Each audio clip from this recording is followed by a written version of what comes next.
So I remember getting my mission call. I'll talk about that. We were all gathered together, and it was a miracle that I was going on my mission because I was a borderline. Like, I didn't know if I really wanted to go, but thankfully I chose to turn in my papers. I actually surprised my parents. I wasn't telling them that I was doing it. And so we gathered around once my letter came. And when I read, "You've been called to the Salt Lake City, Utah mission," my face turns bright red, and I feel so embarrassed because, we've been to Utah so often.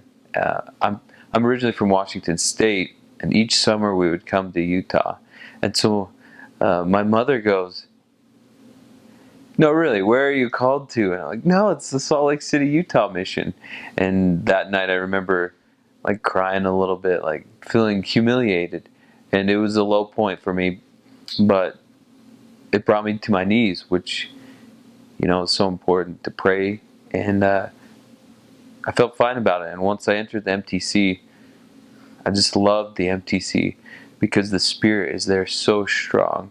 And I remember at the MTC, we had a devotional or a talk or something. One of the apostles came, and we sang about Joseph Smith, "Praise to the Man."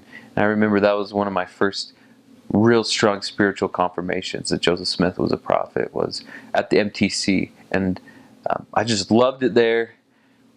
I just worked hard and I was obedient, and I felt the Spirit a lot at the MTC. And I would have stayed there longer, but it was only 3 weeks, and I just felt like it was a spiritual growth house. The MTC is amazing.